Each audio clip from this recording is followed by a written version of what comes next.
I've literally the sentence I'm most proud of, and we'll probably post it on the Instagram feed when I'm ready to post the book, is there is this sentence where she says, I fantasize about being pillaged by demons, sold off to the highest bidder, fucked every which way, ravaged. But in real life, I seek relationships with, with men who are my equal and love. Welcome to the Jenny Raven podcast. Episode 9, Erotic Author, Helene Noire. So welcome to this podcast with me, Jenny Raven. Thank you for listening. If you're a long-term listener, thank you very much. If you're new to this, it would be fantastic if you could give us a like and a follow and leave a comment. You can find us now on Apple, Spotify, all the platforms, as well as on my website at jennyraven.com/podcast. With me, I'm incredibly delighted and thrilled to have my writing bedfellow, as it were, Helene Noire, joining us. Helene, how are you doing? Very well, thank you very much, Jenny. How are you? I'm delirious with excitement at this conversation. So, as you know, we dive in straight away just to loosen us up with some naughty questions. Quick rapid fire, so I'm going to dive straight into those. And let's add some silly game show music to add some drama. So, Helene, PVC or rubber? PVC. Real leather or fake leather? Real. Dressed or undressed for fun? Dressed. Ideal height of heels for playtime? Helene likes a chunky heel, actually. We're not a heels kind of a girl, Helene. On camera or behind the camera? Behind. Giver or receiver? Receiver. Watch or be watched? Be watched. Favourite naughty word? Slide. We've never had that one. That's fantastic. Favourite 3 items to wear? Knickers, a slashed t-shirt, and fishnet tights. We're going slightly punt. Helene is quite punk. Yeah. Yeah. Preferred erotic medium? Photos, video, or words? Words. Boys or girls? Boys. Solo, twosome, threesome, or moresome? So far threesome, but definitely intrigued by moresomes. Your secret sensual weapon? Those fishnet tights do a lot of work for Helene, I've got to say. And finally, how would you describe Helene Noire? She is feisty. She loves sex. She's unafraid. She wants to be passive and a receiver, but she just can't help put herself into the room as well. So she is quite a cool girl. The girl you want to hang out with and have sex with. Amazing. So, just full transparency for those of you listening, Helene and myself, Jenny, have been on a writing journey together.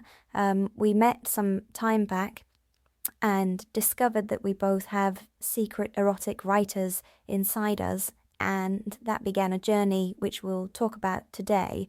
But Helene, when and why and how did you start writing erotic books? What was the inspiration for it? Well, I am sort of quite erotically charged quite a lot of the time, but I've always felt very uncomfortable watching pornography because of sort of what I know happens to the women who are in those videos.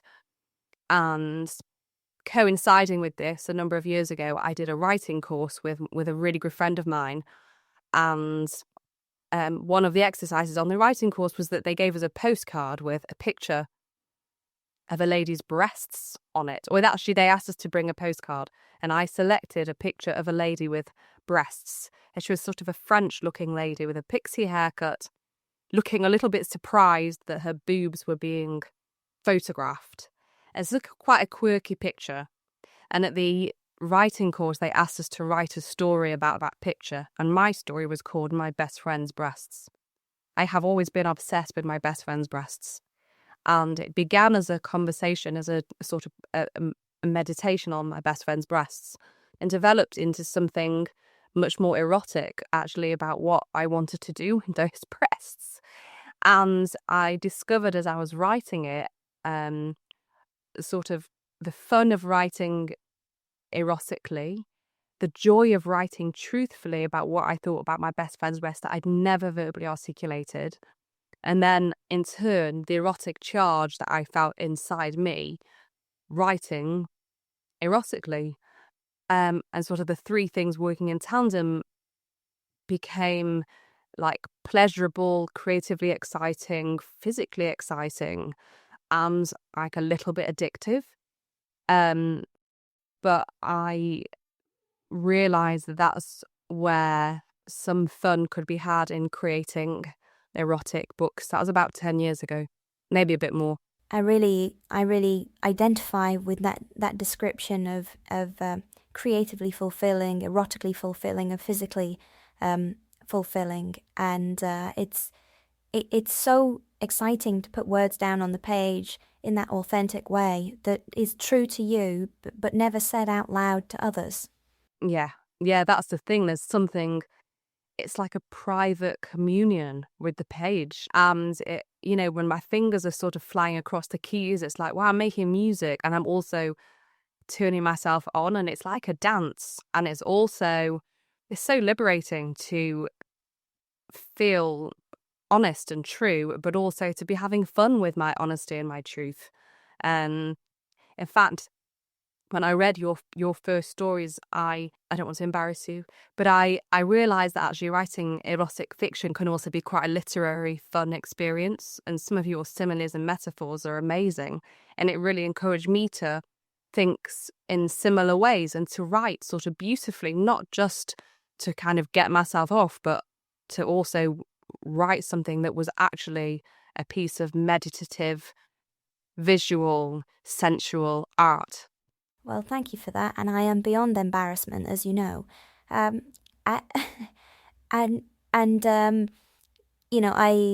one of the strange quirks that I've discovered is, as you know, like yourself, I write in other contexts in my career as well, and writing erotica has dramatically improved my other writing because it's become bolder, percussive, inventive, unafraid, more creative, more risky, all of the good stuff.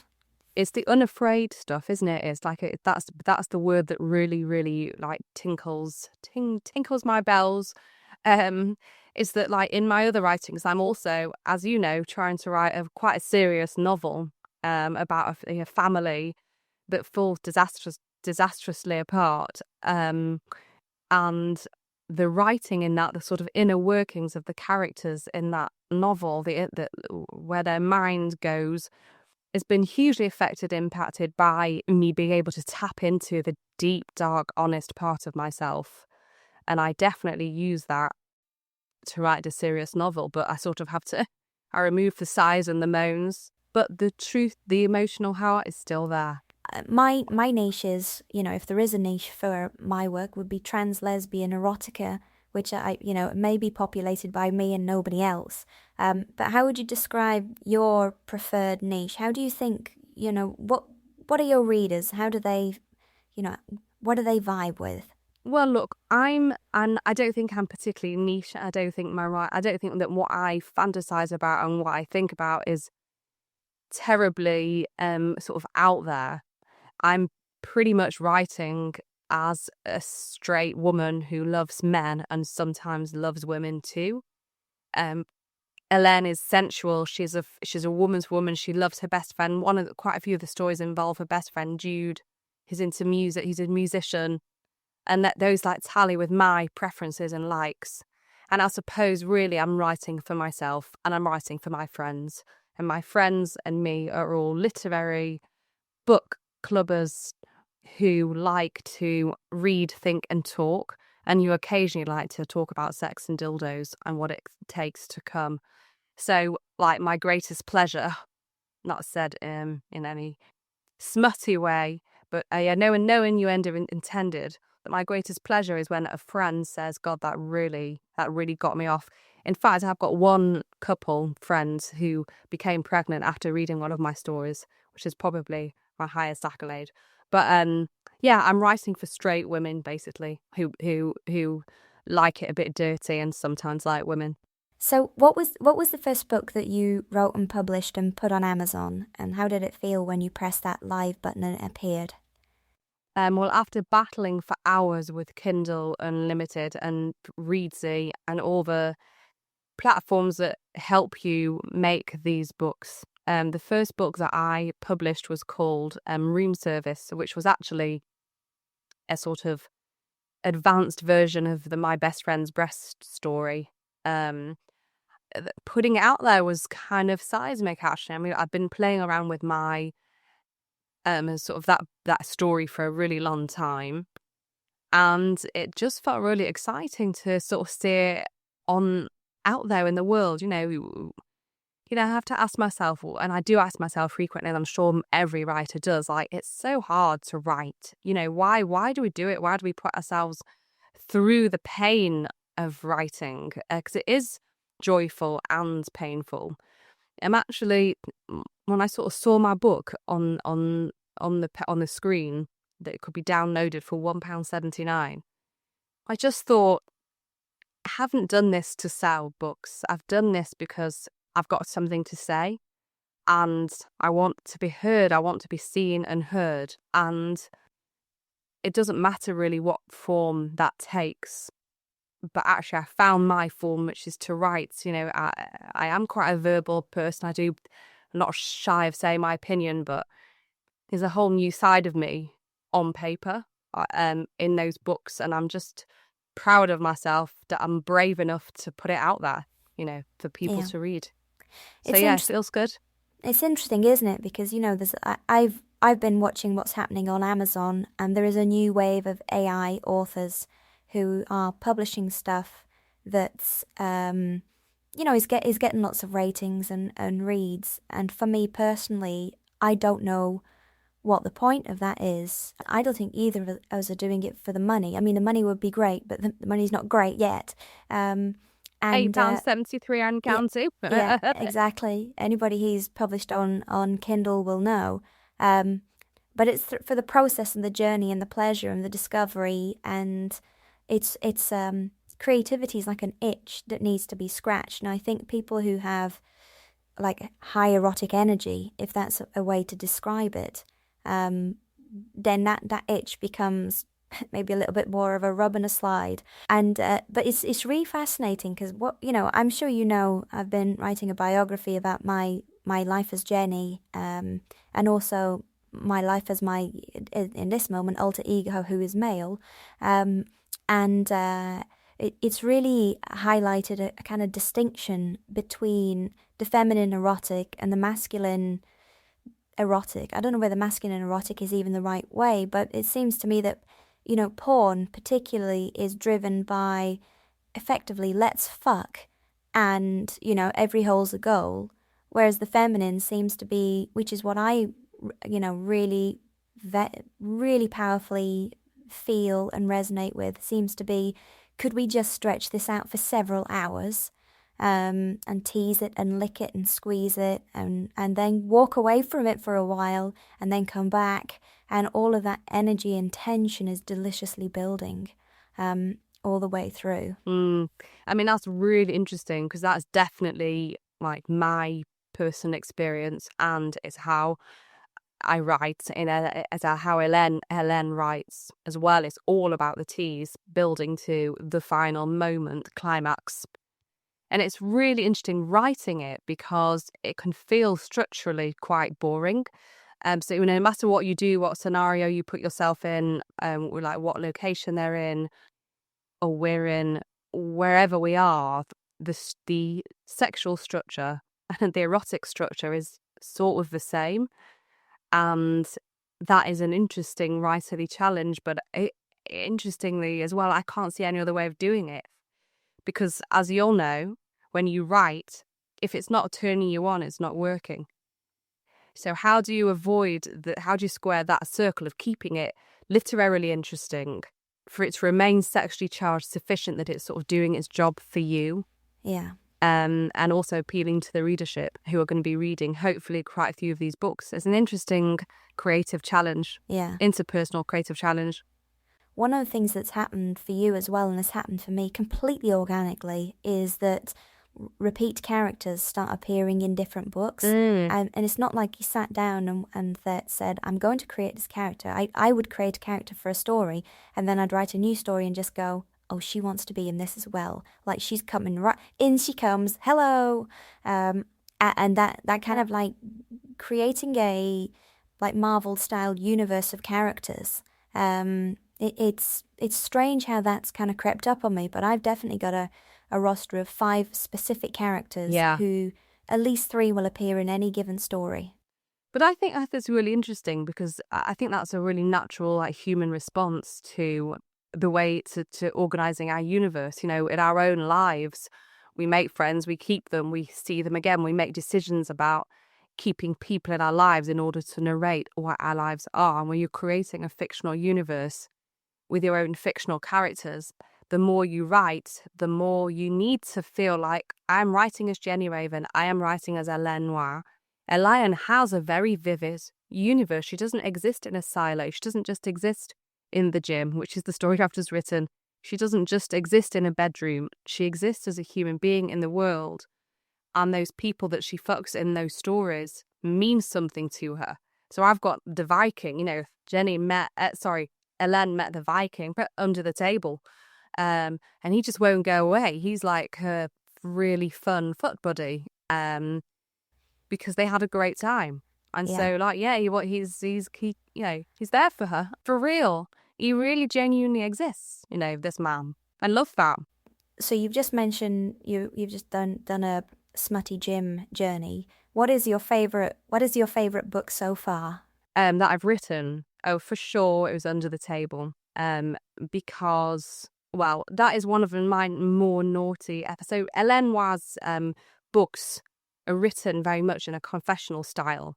So I would say that they are, they're not at all true. But they're written as if they are true, as if they could conceivably happen. They're not in particularly alien universes, although my next writing project, I think I am going to explore alien universes, but they're all quite down to earth and grounded.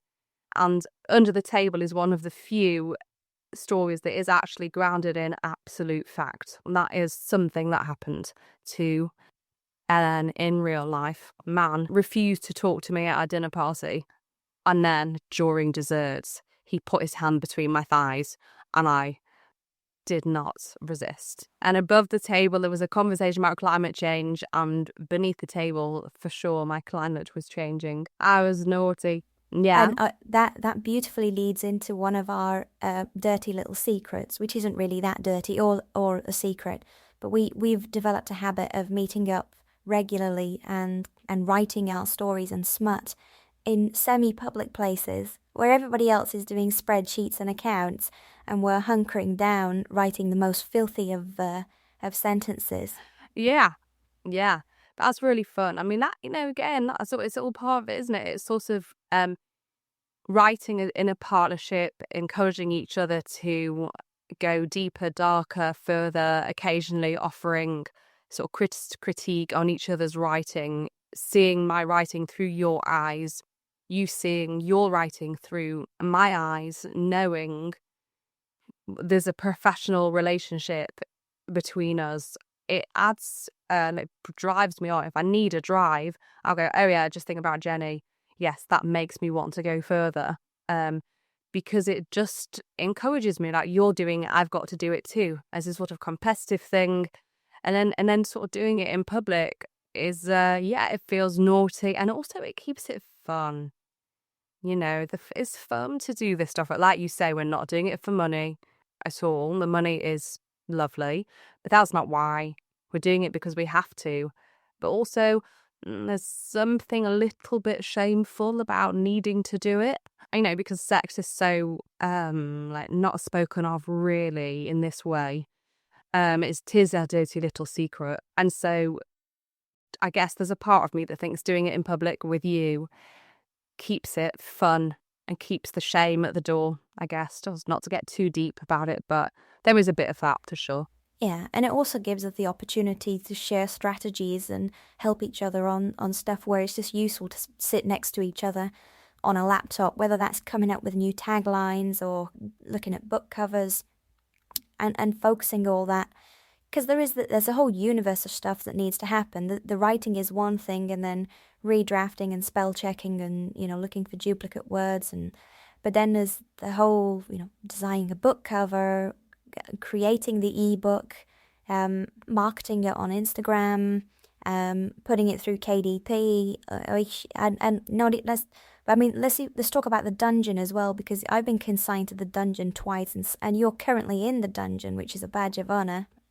Well, first of all, just to pause on what you've just said, like, you have literally dragged me kicking and screaming through the tech side of this website, Instagram. I find it all slightly cringy, the sort of self-publicity stuff. But I also recognise it needs to be done, and you have been amazing. You're so kind and generous and supportive, and like, you never once bolt to me being an idiot. You just never make me feel stupid, and I'm sure you must think I'm stupid sometimes. I do. You're allowed to think so too. So I really really deeply appreciate the kindness you've shown me and like helping me do this. So like, thank you.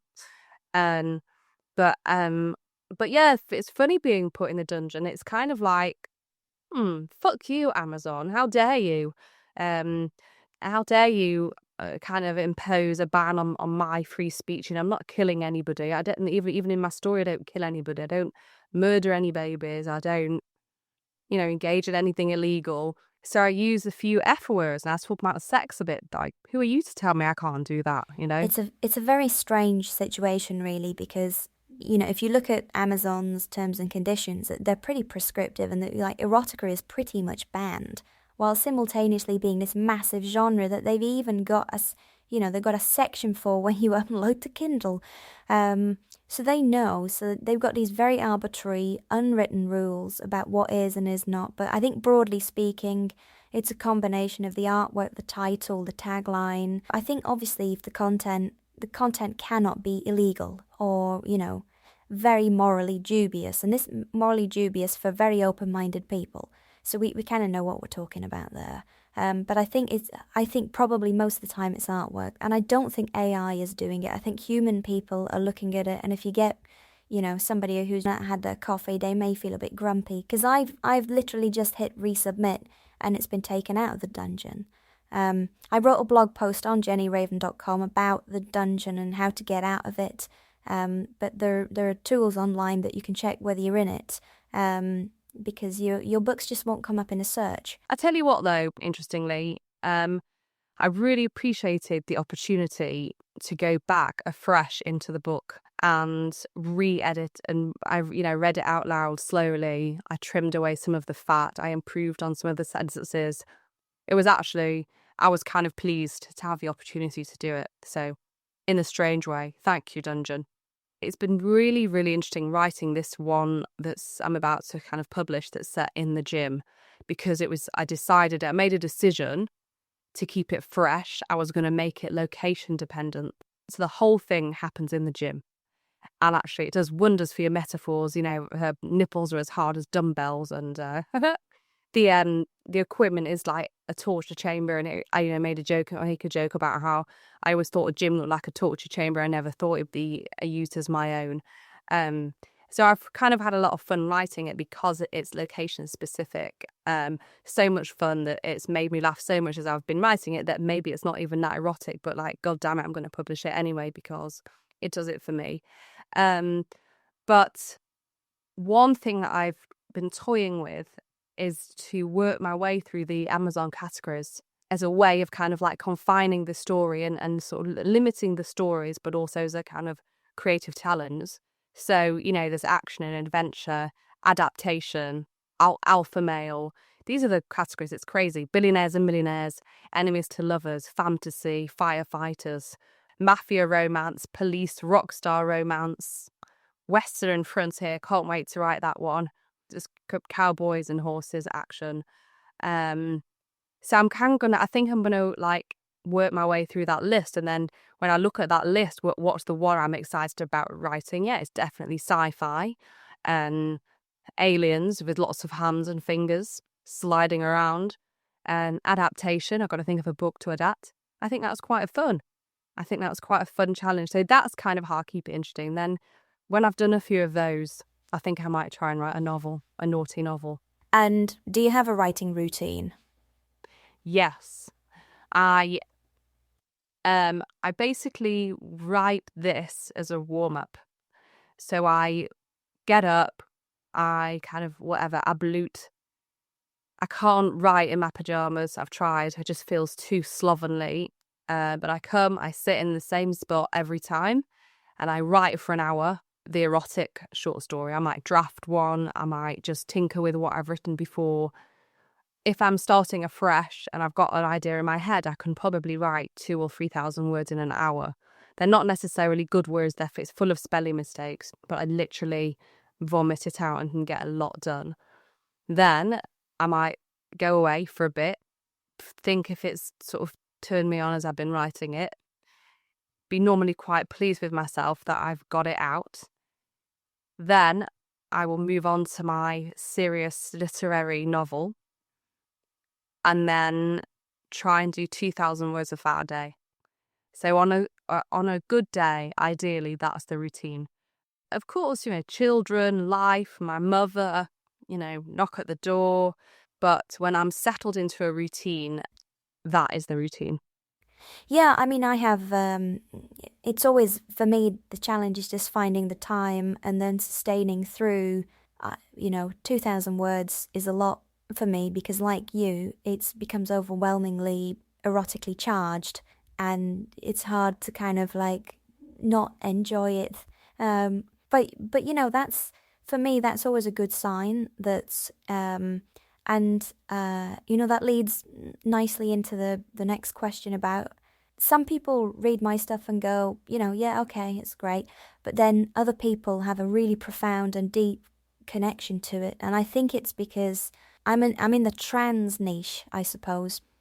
But I really think I'm in the cross-dresser niche, which is more of a heterosexual male with a kink for cross-dressing than it is somebody who wants to quite literally change gender, although in that male fantasy they will want to change gender when they're dressing as a woman. In their mind they are becoming a woman.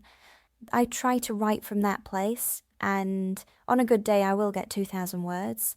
And it's often with a new story because all the setup and all the plotting and all of that's huge fun, and you can write that quite quickly. Yeah, and I wish I had the discipline to say all my books are going to be 7,000 to 10,000 words, but sometimes it comes out at 50,000 words, and sometimes it comes out at 5,000 words. Do you plot carefully before you start? Do you think, I know what my twist is, I know what my midpoint is, I know where I'm going? No, I tend to pants it, which is a kind of writer's term about pantsing, which is you kind of vaguely know you're going over there and you just figure it out on the way. And usually, okay. Usually what happens for me is I have a concept and I have an idea, and then one or two of the primary characters that I didn't know was going to be in the story will just pop up on page 3 and completely derail the whole thing. And take it in a different direction, which is so much more exciting. But I think your stories take your character on quite a big physical and emotional journey each time. So you kind of, that your characters can do that. Mine tend to be more like location specific or situation specific. Yeah. That's quite interesting, isn't it? Yeah. I mean, it leads into, I sent you that video over the weekend about using your trauma and your shame and using that as a creative springboard. And that really struck me because many of my books and stories that I've written, and obviously the biography, they often begin, 25 years ago in the playground with something going horribly wrong and, effectively me locking up my identity in shame and guilt, which then becomes gloriously unpacked 25 years later in the most fantastic ways. And those experiences have happened to me, and they've been unbelievably wonderful. I wish I could say it was happening every single weekend.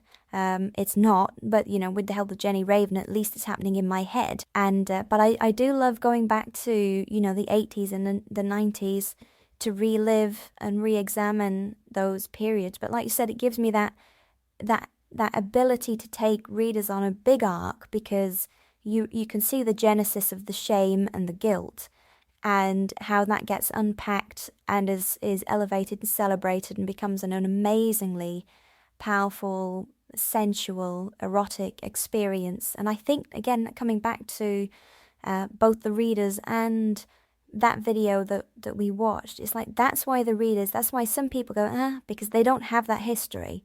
And other people go, it's like you're writing my life story and my fantasy. And it's because I'm authentically trying to engage with my shame and my guilt and use that as a way to say something completely authentic and true. And while, it's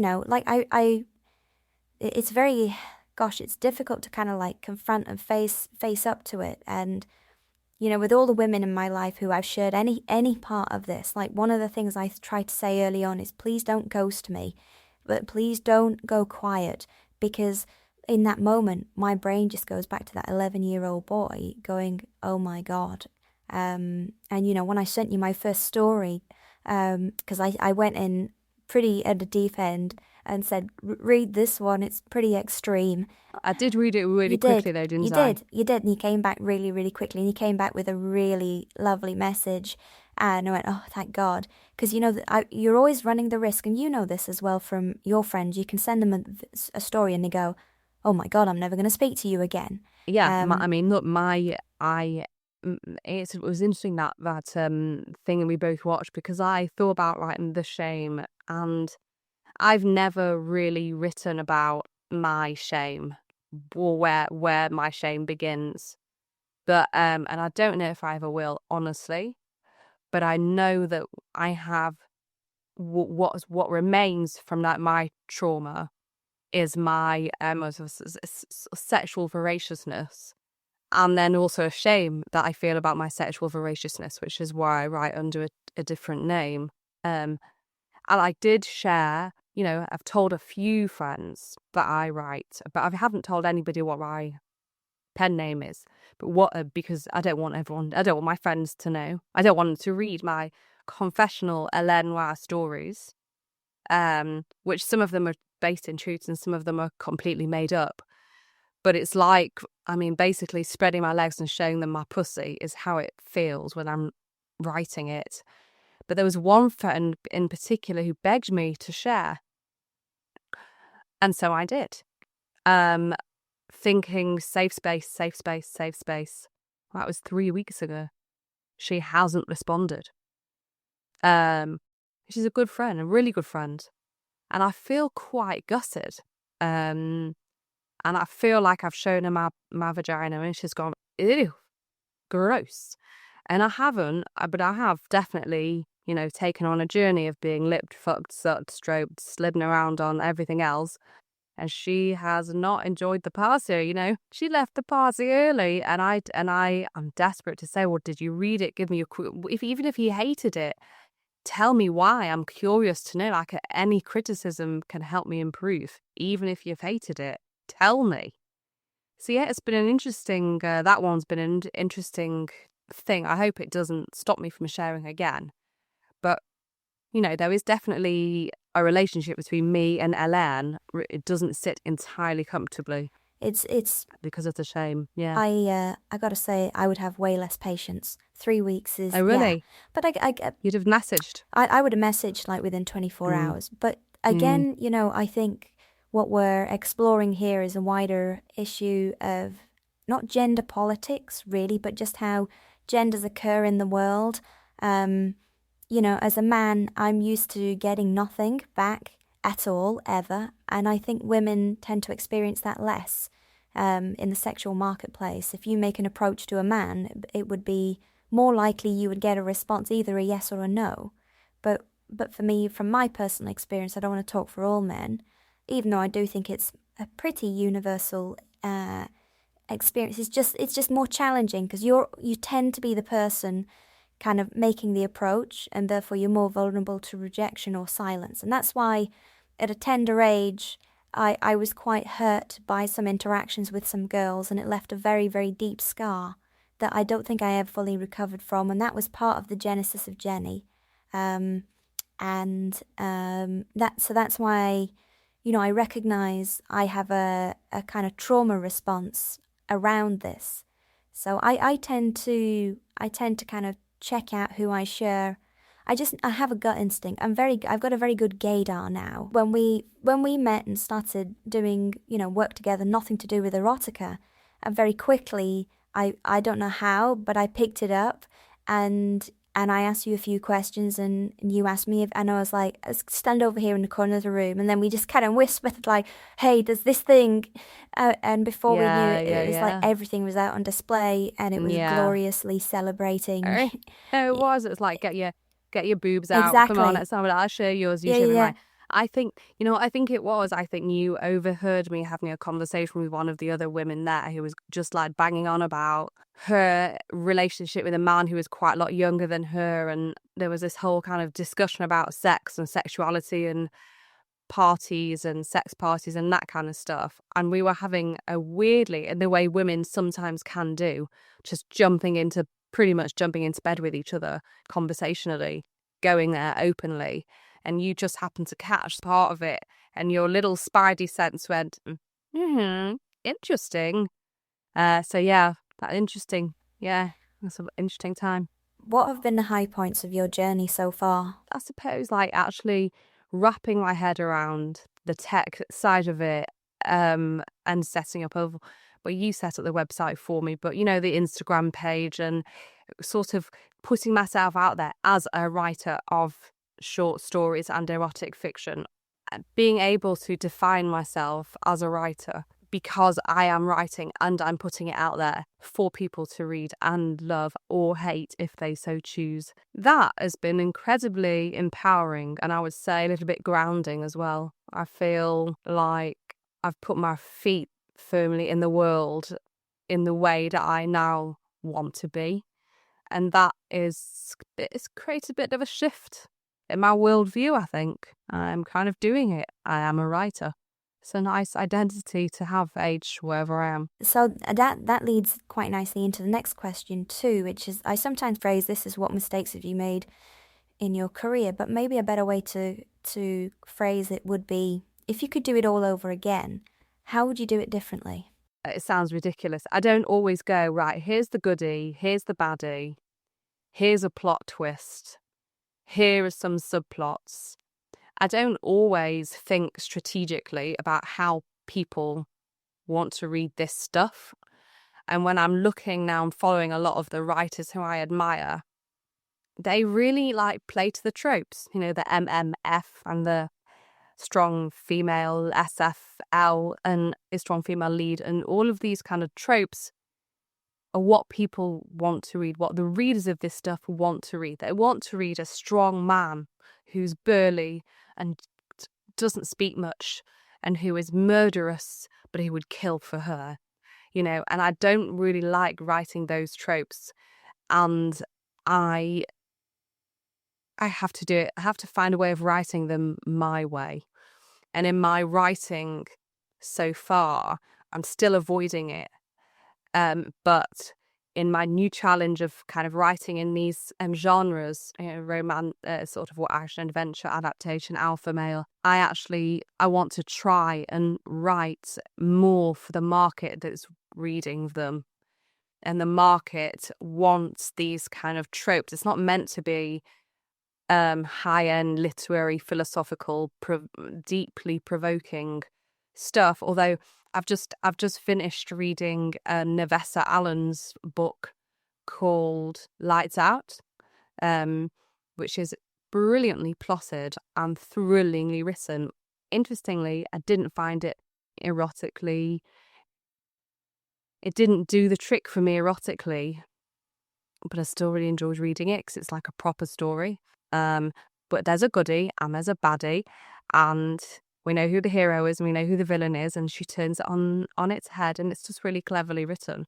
So I think I need to listen a bit more to like the basic tropes of story, structure, plots, protagonist, antagonist. Yeah. That's always been my problem. I'm a stubborn cow. What can I say? I think you do lean into one trope really well, which is Helene Noire as a character, which is that kind of slightly punky, wants to be in control, feisty, but at the same time, also wants to be completely dominated, and pillaged like a Viking would a village. I've literally the sentence I'm most proud of, and we'll probably post it on the Instagram feed when I'm ready to post the book, is there is this sentence where she says, I fantasize about being, like pillaged by demons, sold off to the highest bidder, fucked every which way, ravaged. But in real life, I seek relationships with, with men who are my equal and love. And so, yeah, there is that tension at the heart of it. And and I love character. I think I'm much more interested in just following the workings of a character's mind than I am about kind of creating story structure around them. And I know the two need to work in tandem. But yeah, Helene, she leaps off the page, doesn't she? She's not me, and yet she is me. I love Helene. She's good fun. So, what advice would you offer somebody actually, just to take a step back to what you were just talking about, which I think there's an interesting thing here, which is, you're a mother and want stable relationships and love and passion and all of that stuff, but at the same time want to be pillaged by demons. And it's really an impossible circle to square. I mean, it's not literally impossible, but it is difficult. And I think that is one of the things that leads into the question as to why women in particular read erotica, and perhaps men in particular like to watch porn, because we're being driven by different motivators. But if you take that one step further, like, what advice would you offer a woman or somebody who identifies as female, feminine, who wants to go on the journey of writing erotica and begin that? And I suppose, talking to yourself, what advice would you have offered yourself at the beginning of the journey, aside from the universal advice of start earlier?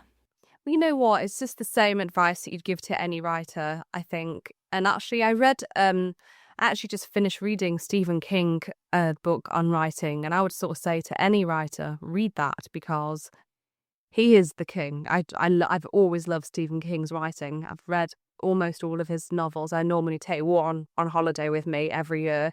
For my summer is the read that gets me in the zone for holiday, and then I move on to the sort of more challenging literary works. Although I do think he's very literary, but I would basically say you've just got to write. If you want to write and write from the heart and write what turns you on, because probably it will turn other people on as well. And if you're writing from the perspective of sort of turning yourself on, you're probably going to find an audience, and then you're sort of fulfilling the criteria of like writing to be seen and heard.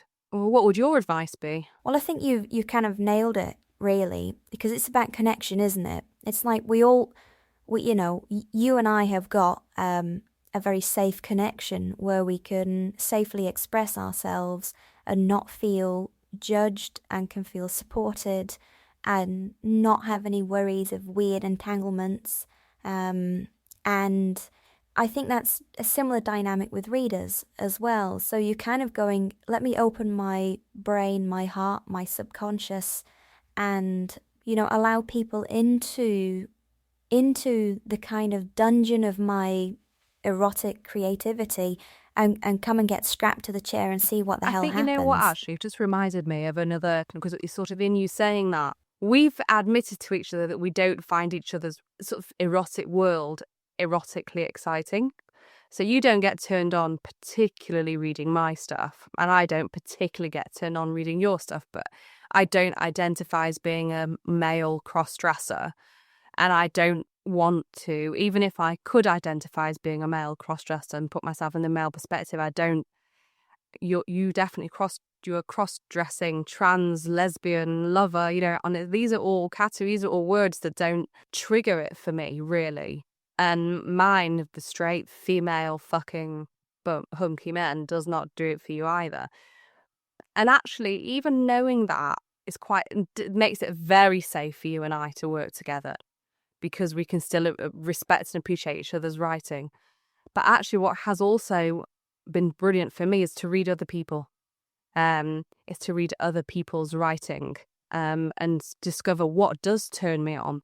So I have discovered, and I've used it in my own writing as well, I read Credence, which is like Penelope Douglas. It's a classic, or the book talkers are always, it's always in their top 10 best smutty books ever. It's about an orphan girl, says trope after trope after trope. An orphan girl who doesn't like talking because she hates the world. She's orphaned. She's not an orphan at the start. She's an orphan at the start of the story. And 2 parents die, parents she didn't get on with. They were absolutely loaded. They give all of their money to the father's stepbrother, so not a blood relation, but a stepbrother, who lives in the Appalachian Mountains in the middle of nowhere with his 2 gorgeous sons. And she has to go there. He's the only family who can look after her. So she goes there to be taken care of by the hot, not blood-related uncle and the hot, not blood-related sons, but they're her family, but not blood family. And she pretty much fucks all of them. Then they get snowed in, and there's horses, and there's a lake, and there's a mountain, and there's a shed where they keep the horses, and there's a truck, and literally every which way. I mean, it's dirty as hell. But the way it's written is, she moans, she sighs, it's slick, they slide. It's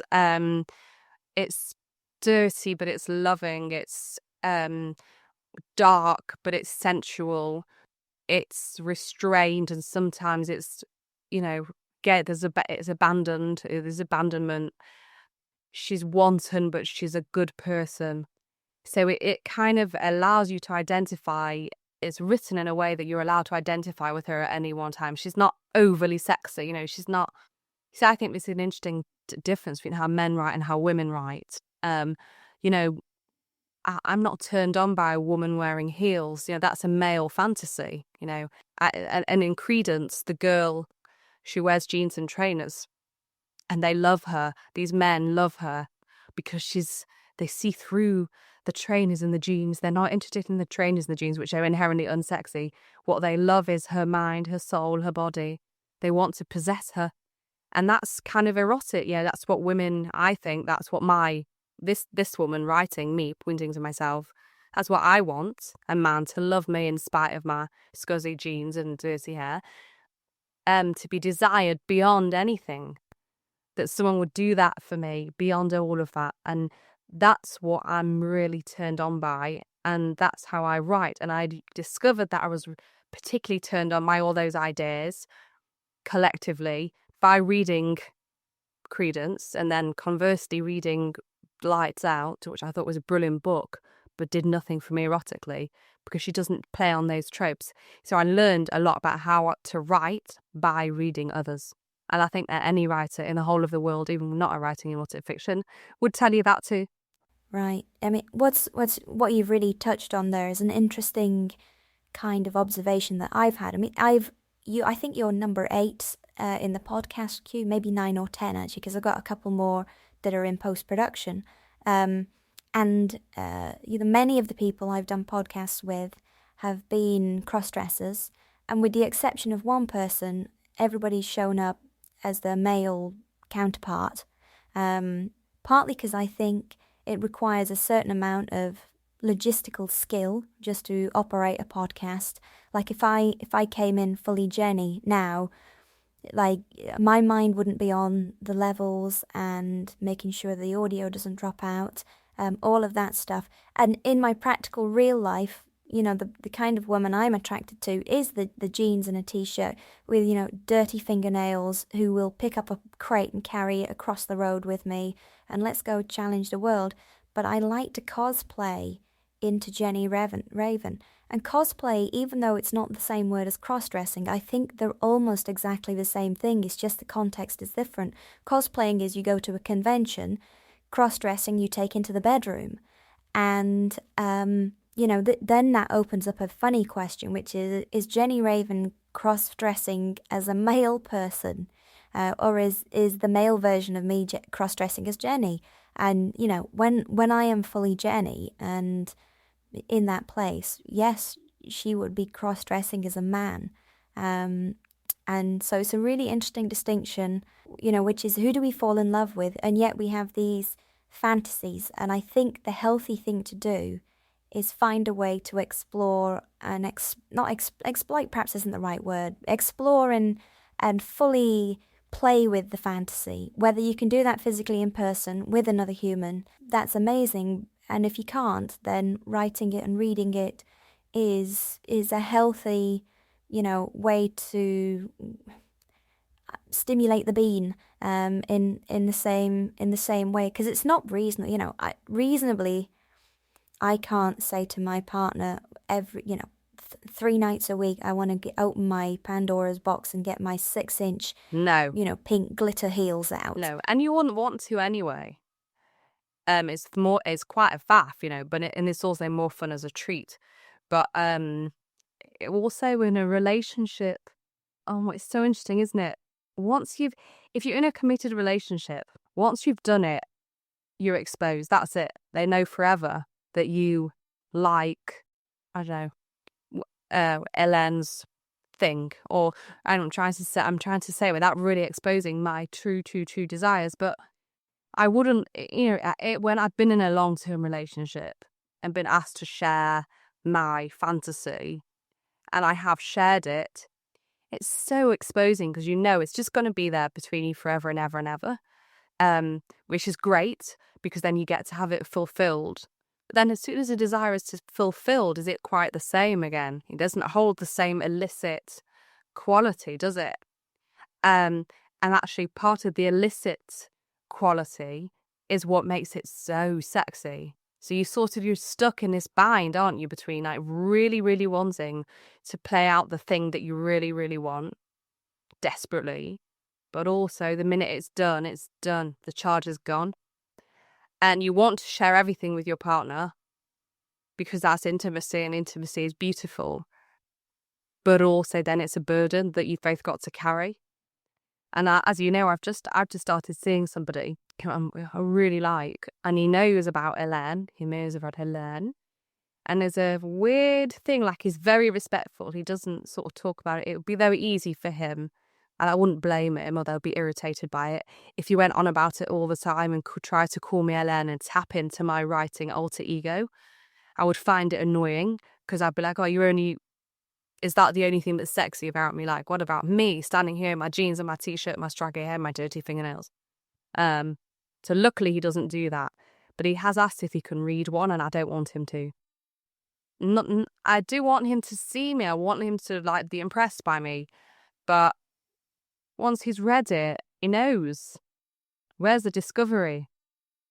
Where's the mystery? Oh, it's weird, isn't it? Sex is weird. Yeah, it is a trope in itself. It's like the delayed fuck movie where they're going to get together, but it's like Niles and Daphne and Frasier, like eight seasons of tension, and the moment they got together, it's like the whole show was finished, and the last 2 seasons were just dull. But do you remember that note you gave me after you read Two's Company? Oh no, well, not Two's Company, Room Service. You read Room Service, and literally, my first draft, they finally reach orgasm, and then the story finishes. I literally was like, and then we're done. Like, literally, Helene rolled over and went to sleep. Do you remember? And you said, you kind of can't do that. You need a little bit more. You need to properly finish the story, tie up the loose ends, and leave a bit of a hook for the audience, for your readership to want to keep reading. Like, it can't just be the end of the story. There's got to be some further twist. It was such a great note, and I obviously do now do that in all of the stories. But it's because the need for mystique is endless in our minds, and in reality too. But you can't have it all. So finally, how can people find you? Tell us about your socials, all your right, website, so I'm on Instagram as Helene Noire Story. And you'll know it's me because there's a very fetching picture of a hot woman wearing hot pants leaning over a laptop. Although I think I should change the picture and make her a bit more like punky, and Helene and the fishnetty. And also you'll know which my feed is because Jenny has made some beautiful, all the front covers of Jenny's artwork, which everyone comments on have been really striking, which is sort of black and white images with like a sort of purpley block print with the title of the book and my name. So Helene Noire Story on Instagram, HeleneNoire.com. You can just hit me up. That's my biog page. Not my biog page, that's my website. See how brilliantly tech I am? That's my website, everybody. And then I do have an Amazon author page, and you can get links to all my books on the Amazon author page, apart from the ones that have been dungeoned, which I'm going to try and get out today. Well, thank you for the conversation. It's been enlightening and rousing in all the right ways. And I'm sure we're going to go on to have an amazing writing session for the rest of the day.